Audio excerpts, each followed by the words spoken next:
നമസ്കാരം. കണ്ണൂർ കളക്ടറായ അരുൺ വിജയൻ ഇപ്പോൾ ഡൽഹിയിൽ അദ്ദേഹം ഒരു ട്രെയിനിങ്ങിന് വേണ്ടി പോയിരിക്കുന്നു.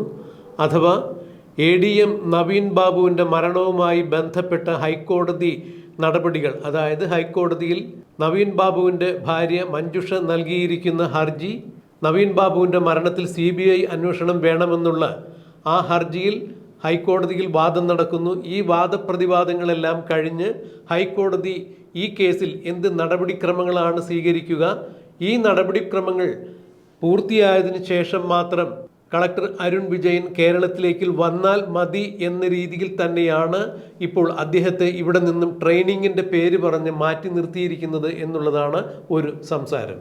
എന്നാൽ കണ്ണൂർ കളക്ടറായ അരുൺ വിജയ് ഡൽഹിയിൽ ട്രെയിനിങ്ങിന് പോയി എന്നുള്ളതല്ല, ഇനി ഇന്ത്യയിലോ അഥവാ ഇന്ത്യക്ക് വെളിയിലോ എവിടെ പോയിരുന്നാലും നവീൻ ബാബുവിൻ്റെ മരണവുമായി ബന്ധപ്പെട്ട് കേസ് അന്വേഷണത്തിൽ കളക്ടർ ഒരു സുപ്രധാന ഘടകമായി മാറും. കളക്ടറെ കൂടി പ്രതി ചേർക്കാനുള്ള സർവത്ര സന്നാഹങ്ങളുമായി തന്നെയാണ് നവീൻ ബാബുവിൻ്റെ ഭാര്യ മഞ്ജുഷ ബഹുമാനപ്പെട്ട ഹൈക്കോടതിയിൽ കേസ് നൽകിയിരുന്നത്, അതായത് ഹർജി നൽകിയിരുന്നത്.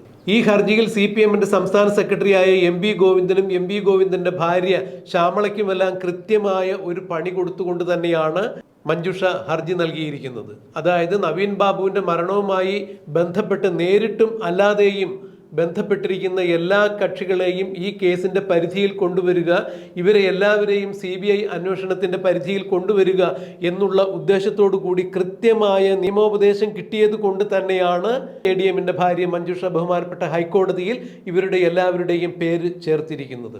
ഇതിൽ കൃത്യമായി എടുത്തു പറയേണ്ട ഒരു കാര്യം കൂടിയുണ്ട്. നവീൻ ബാബുവിൻ്റെ മരണത്തിന് നേരിട്ട് ബന്ധമുണ്ട് എന്ന് പറയുന്ന PP ദിവ്യയുടെ കയ്യാളുകൾ എന്ന് പറയപ്പെടുന്ന TV പ്രശാന്തൻ, പരിയാരം മെഡിക്കൽ കോളേജിൽ ഇലക്ട്രിക് സെക്ഷനിൽ ജോലി ചെയ്യുന്ന TV പ്രശാന്തൻ്റെ പെട്രോൾ പമ്പുമായി ബന്ധപ്പെട്ട NOC കൊടുക്കുന്നതിൽ ADM നവീൻ ബാബു കാലതാമസം വരുത്തി എന്നുള്ളതാണ്, അല്ലെങ്കിൽ അതിന് കൈക്കൂലി വാങ്ങി എന്നുള്ളതായിരുന്നു PP ദിവ്യ നവീൻ ബാബുവിൻ്റെ യാത്രയയപ്പ് ചടങ്ങിൽ പരാമർശങ്ങൾ ഉന്നയിച്ചത്. നവീൻ ബാബുവിനെതിരെ അഴിമതിക്കാരനാണ് എന്നുള്ള ആരോപണം ഉന്നയിച്ചത്. അതുകൊണ്ട് PP ദിവ്യയുടെയും TV പ്രശാന്തിൻ്റെയും PP ദിവ്യയുടെ ഭർത്താവായ അജിത്തിൻ്റെയും കണ്ണൂർ ജില്ലാ കളക്ടറായ അരുൺ വിജയിൻ്റെയും എല്ലാം ടെലിഫോൺ റെക്കോർഡുകൾ സൂക്ഷിക്കേണ്ടതായിട്ടുണ്ട്, അവ സംരക്ഷിക്കപ്പെടേണ്ടതായിട്ടുണ്ട് എന്ന് തന്നെയാണ് Kannur first class judicial magistrate കോടതിയിൽ മഞ്ജുഷ നേരത്തെ നൽകിയിരുന്ന ഒരു കേസ്. ഈ കേസിൽ PP ദിവ്യയ്ക്കും TV പ്രശാന്തിനും കളക്ടർ അരുൺ വിജയനുമെല്ലാം കോടതി നോട്ടീസ് അയച്ചിട്ടുണ്ടായിരുന്നു. എന്നാൽ കളക്ടർ ഇന്നലെ വളരെ നാടകീയമായ രീതിയിൽ തന്നെ തൻ്റെ ഫോൺ രേഖകളെല്ലാം കോടതിയിൽ സമർപ്പിക്കാൻ തയ്യാറാണ് എന്ന് പറഞ്ഞിട്ടുണ്ടായിരുന്നു. അത് ബഹുമാനപ്പെട്ട കളക്ടർ എന്തോ ഒരു ഔദാര്യം പോലെയാണ് അങ്ങനെ പറഞ്ഞത്. ഒരിക്കലും ഔദാര്യമായി അതിന് വിചാരിക്കേണ്ട. കളക്ടർക്ക് ഈ ഒരു ടെലിഫോൺ രേഖകൾ മാത്രം കോടതിക്ക് കൈമാറി ഈ കേസിൽ നിന്നും രക്ഷപ്പെടാം എന്ന് വിചാരിക്കേണ്ട എന്ന് തന്നെയാണ് നിയമവൃത്തങ്ങൾ ചൂണ്ടിക്കാണിക്കുന്നത്. ADM നവീൻ ബാബുവിന് വേദിയിലിരുത്തി PP ദിവ്യ എന്ന ജില്ലാ പഞ്ചായത്ത് പ്രസിഡന്റ് ആക്ഷേപിക്കുമ്പോൾ, ആരോപണം ഉന്നയിക്കുമ്പോൾ ഈ കളക്ടർ കുനിഞ്ഞിരുന്ന് ചിരിക്കുന്ന കാഴ്ചയാണ് നമ്മളെല്ലാവരും കണ്ടത്.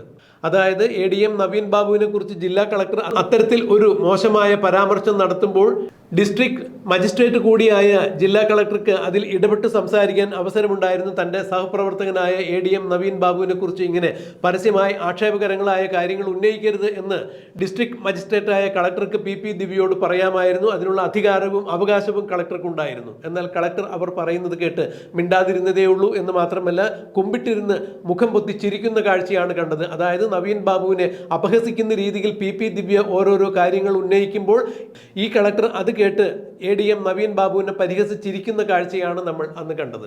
മാത്രമല്ല PP ദിവ്യയ്ക്ക് ഈ കേസിൽ, അതായത് നവീൻ ബാബുവിനെ ആത്മഹത്യാ പ്രേരണ കുറ്റം ചുമത്തി PP ദിവ്യ പ്രസംഗിച്ചു എന്നുള്ള കേസ് നിലനിൽക്കുമ്പോൾ തന്നെ PP ദിവ്യയ്ക്ക് ജാമ്യം കിട്ടുന്നതിന് ഉതകുന്ന രീതിയിൽ തന്നെയാണ് കളക്ടർ പോലീസിന് മൊഴി മാറ്റി പറഞ്ഞത്.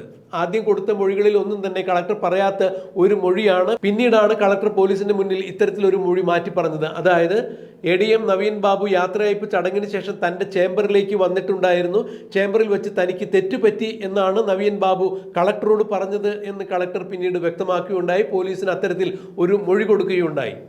എന്നാൽ നവീൻ ബാബുവിൻ്റെ മരണവുമായി ബന്ധപ്പെട്ട് പോലീസ് നടത്തിയ പ്രാഥമിക അന്വേഷണത്തിലും പിന്നീട് കളക്ടറെ വീണ്ടും വിശദമായി ചോദ്യം ചെയ്തപ്പോഴൊന്നും തന്നെ കളക്ടർ നവീൻ ബാബു തനിക്ക് തെറ്റുപറ്റി എന്ന് തൻ്റെ ചേംബറിൽ വന്ന് പറഞ്ഞു എന്നുള്ള പരാമർശം കളക്ടർ എവിടെയും നടത്തിയിട്ടില്ല. അതായത് പി ദിവ്യയ്ക്ക് ജാമ്യം കിട്ടുന്നതിന് വേണ്ടി പി ദിവ്യയുടെ അഭിഭാഷകനോ അല്ലെങ്കിൽ പി ദിവ്യയോ അല്ലെങ്കിൽ മറ്റാരെങ്കിലും ഉപദേശിച്ചു കൊടുത്തതിൻ്റെ പേരിൽ മാത്രമാണ് കളക്ടർ പോലീസിന് മുന്നിൽ ഇങ്ങനെ ഒരു മൊഴി മാറ്റി പറഞ്ഞത്. കാരണം അല്ല എന്നുണ്ടെങ്കിൽ പി ദിവ്യയ്ക്ക് ജാമ്യം കിട്ടുക കുറച്ച് ബുദ്ധിമുട്ടാകും. അവിടെ മുതൽ കളക്ടർക്കും ഈ കാര്യത്തിൽ കൃത്യമായ പങ്കുണ്ട്. കളക്ടറും പി ദിവ്യയും ടി വി പ്രശാന്തനും പി ദിവ്യയുടെ റോൾ മോഡൽ എന്ന് വിശ്വസിക്കുന്ന അല്ലെങ്കിൽ പി ദിവ്യയുടെ വലിയ തലതൊട്ടപ്പൻ എന്നൊക്കെ വിശ്വസിക്കുന്ന മുഖ്യമന്ത്രിയുടെ പൊളിറ്റിക്കൽ സെക്രട്ടറി പി ശശിയും ചേർന്ന് ഉള്ള ഒരു കോക്കസ് തന്നെയാണ് നവീൻ ബാബുവിനെ അപായപ്പെടുത്തിയത് എന്നുള്ള വിവരങ്ങൾ തന്നെയാണ് പുറത്തു വന്നുകൊണ്ടിരിക്കുന്നത്.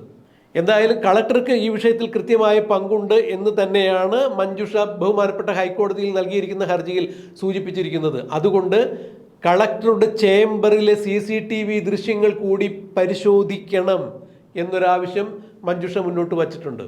മുനീശ്വരൻ കോവിലിന്റെ ഭാഗത്ത് നവീൻ ബാബുവിനെ ഇറക്കി വിട്ടു എന്ന് നവീൻ ബാബുവിന്റെ ഡ്രൈവറായ ഷംസുദ്ദീൻ പറയുമ്പോൾ മുനീശ്വരൻ കോവിലിന്റെ പരിസരത്തുള്ള CCTV ദൃശ്യങ്ങൾ പോലീസ് ശേഖരിച്ചോ എന്നുള്ളത് സംശയമാണ്. റെയിൽവേ സ്റ്റേഷനിലുള്ള CCTV ദൃശ്യങ്ങൾ പോലീസ് ശേഖരിച്ചോ എന്നുള്ളത് സംശയമാണ്. ഇതേ തുടർന്ന് തന്നെയാണ് മഞ്ജുഷ ഇപ്പോൾ പറയുന്നത് കളക്ടറുടെ ചേംബറിൽ ചെന്ന് നവീൻ ബാബു തനിക്ക് തെറ്റുപറ്റി എന്ന് പറഞ്ഞിട്ടുണ്ടെങ്കിൽ തീർച്ചയായും കളക്ടറുടെ ചേംബറിൽ ഉള്ള CCTV പരിശോധിക്കണം. അത് കളക്ടറുടെ ചേംബറിൽ നവീൻ ബാബു യാത്രയയപ്പ് ചടങ്ങിന് ശേഷം ചെന്ന കാര്യം മാത്രമല്ല, ഒരാഴ്ച മുൻപ്, അതായത് നവീൻ ബാബു കൊല്ലപ്പെടുന്ന ഒക്ടോബർ 15 മുൻപ് ഒരാഴ്ച മുൻപായി കൊണ്ട് തന്നെ കളക്ടറുടെ ചേംബറിലെ CCTV ദൃശ്യങ്ങൾ പരിശോധിക്കേണ്ടതാണ്. അവിടെ ആരൊക്കെ വന്നിട്ടുണ്ട്, കളക്ടറുടെ ചേംബറിൽ നവീൻ ബാബുവിൻ്റെ മരണവുമായി ബന്ധപ്പെടുത്താവുന്ന ആരെങ്കിലും വന്നിട്ടുണ്ടോ, കളക്ടർ അവരുമായി സംസാരിച്ചിട്ടുണ്ടോ എന്നുള്ള കാര്യങ്ങൾ പരിശോധിക്കപ്പെടേണ്ടത് തന്നെയാണ്. കൂടാതെ ഒക്ടോബർ 15 വരെയും നവീൻ ബാബു കൊല്ലപ്പെടുന്നതിന് ഒരാഴ്ച മുമ്പ് വരെയും കളക്ടറുടെ ഫോണിലേക്ക് വന്ന എല്ലാ ഫോൺ രേഖകളും സംരക്ഷിക്കപ്പെടേണ്ടതാണ്. ടവർ ലൊക്കേഷനുകൾ സംരക്ഷിക്കപ്പെടേണ്ടതാണ്.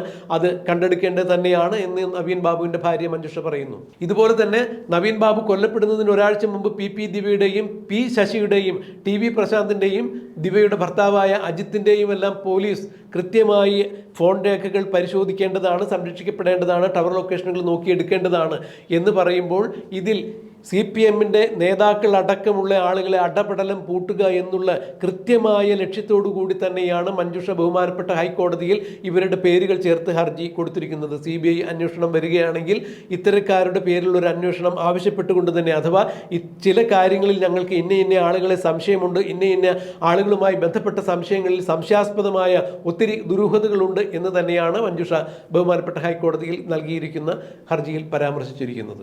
എന്തായാലും CPMൻ്റെ സംസ്ഥാന സെക്രട്ടറി MP ഗോവിന്ദനും ഭാര്യ ശ്യാമള അടക്കമുള്ള ആളുകൾ ഈ കേസിലേക്ക് വരുന്നതോടുകൂടി CPM കോടതിയിൽ എന്തുകൊണ്ടാണ് നവീൻ ബാബുവിൻ്റെ മരണത്തിൽ അന്വേഷിക്കാൻ CBI വരണ്ട എന്ന് പറഞ്ഞത് കൃത്യമായി മനസ്സിലാക്കാൻ സാധിക്കും. കാരണം CPIയുടെ തലമുതിർന്ന നേതാക്കൾ ഉൾപ്പെടെ ഇങ്ങേയറ്റം ലോക്കൽ ഏരിയ കമ്മിറ്റിയിലുള്ള ആളുകൾ വരെ പലരും ഇതിൽ ബന്ധപ്പെട്ട് നിൽക്കുന്നു.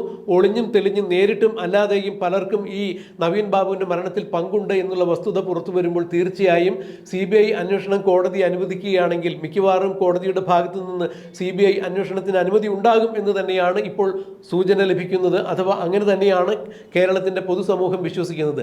അത്തരത്തിൽ കോടതിയുടെ ഭാഗത്തു നിന്നും ഒരു നീക്കം ഉണ്ടാവുകയാണെങ്കിൽ നവീൻ ബാബുവിൻ്റെ മരണവുമായി ബന്ധപ്പെട്ട് CBIയുടെ അന്വേഷണം വരികയാണെങ്കിൽ കളക്ടറുടെ ചേംബറിലുള്ള CCTV അടക്കമുള്ള കാര്യങ്ങൾ പരിശോധിച്ചാൽ കൃത്യമായും ഈ വിഷയത്തിൽ ആരാണ് കള്ളക്കളി നടത്തിയിരിക്കുന്നത്, നവീൻ ബാബു എങ്ങനെയാണ് കൊല്ലപ്പെട്ടിരിക്കുന്നത് എന്നുള്ള വിവരങ്ങൾ കൃത്യമായി പുറത്തു വരും. അത് തന്നെയാണ് നവീൻ ബാബുവിൻ്റെ കുടുംബവും ആഗ്രഹിക്കുന്നത്. നവീൻ ബാബുവിൻ്റെ ആത്മാവിന് ശാന്തി കിട്ടണം എന്നുണ്ടെങ്കിൽ തങ്ങൾക്ക് ഇതാണ് ചെയ്യാനുള്ളത്. ഇതിന് കൃത്യമായി സർക്കാർ എന്തിനാണ് തടയിടുന്നത്, സർക്കാർ എന്തുകൊണ്ടാണ് CBI അന്വേഷണം ഭയക്കുന്നത് എന്നുള്ളത് തന്നെയാണ് ഇപ്പോൾ പൊതുസമൂഹവും ചോദിക്കുന്നത്. എന്തായാലും ഈ വിഷയത്തിൽ പോലീസ് പി ദിവ്യയെയും ജില്ലാ കളക്ടറെയും എല്ലാം സംരക്ഷിക്കാൻ വേണ്ടി തന്നെയുള്ള ചില നീക്കങ്ങളാണ് നടത്തിയിരിക്കുന്നത്. എന്തുകൊണ്ടാണ് TV പ്രശാന്തിനെ അന്വേഷണ പരിധിയിൽ നിന്നും പോലീസ് മാറ്റി നിർത്തിയിരിക്കുന്നത്? എന്തുകൊണ്ടാണ് TV പ്രശാന്തിനെ ചോദ്യം ചെയ്യേണ്ട രീതിയിൽ ചോദ്യം ചെയ്യാത്തത്? TV പ്രശാന്തിനുമായി ബന്ധപ്പെട്ട് ADM നവീൻ ബാബു മരിക്കുന്നതിന് മുൻപും അതിനുശേഷവുമുള്ള ഒരാഴ്ച കാലത്തെ ഫോൺ കോളുകൾ എന്തുകൊണ്ട് പരിശോധിക്കപ്പെടുന്നില്ല? എന്തുകൊണ്ട് ഡ്രൈവർ ഷംസുദ്ദീനെ ചോദ്യം ചെയ്യുന്നില്ല? എന്തുകൊണ്ട് ഡ്രൈവർ ഷംസുദ്ദീൻ്റെ ഫോൺ നവീൻ ബാബു മരിക്കുന്നതിന് ഒരാഴ്ച മുമ്പും അതിനുശേഷവുമുള്ള കോളുകൾ പരിശോധിക്കപ്പെടുന്നില്ല? ടവർ ലൊക്കേഷനുകൾ കേന്ദ്രീകരിച്ച് അന്വേഷണം നടക്കുന്നില്ല? ടവർ ലൊക്കേഷനുകൾ സംരക്ഷിക്കപ്പെടുന്നില്ല എന്നുള്ളതെല്ലാം കൃത്യമായ ചോദ്യങ്ങൾ തന്നെയാണ്. വളപട്ടണത്ത് ഒരു വ്യാപാരിയുടെ വീട്ടിൽ നിന്ന് 300 പവനും 1.5 കോടി രൂപയും കാണാതെ പോയത് 2 ദിവസത്തിനുള്ളിൽ പോലീസ് തെളിയിച്ചു എന്ന് പറയുമ്പോൾ പല CCTV ദൃശ്യങ്ങളും അതിൽ ഭാഗപക്കായിട്ടുണ്ടായിരുന്നു. അന്വേഷണത്തിന്റെ ഭാഗമായി വഴിയിൽ ഉടനീളമുള്ള CCTVകൾ പോലീസ് പരിശോധിച്ചിട്ടുണ്ടായിരുന്നു. അങ്ങനെയെങ്കിൽ എന്തുകൊണ്ടാണ് നവീൻ ബാബുവിന്റെ ദുരൂഹ മരണവുമായി ബന്ധപ്പെട്ട് നവീൻ ബാബു പോകാനിടയുള്ള സ്ഥലങ്ങളിലും അവിടെ നവീൻ ബാബുവിനെ കണ്ടു, ഇവിടെ കണ്ടു എന്നൊക്കെ ഡ്രൈവർ ഷംസുദ്ദീൻ ഉൾപ്പെടെയുള്ള ആളുകൾ പറയുമ്പോൾ എന്തുകൊണ്ടാണ് അത്തരം സ്ഥലങ്ങളിലെ CCTV ദൃശ്യങ്ങൾ പോലീസ് കൃത്യമായ രീതിയിൽ പരിശോധിക്കപ്പെടാത്തത്?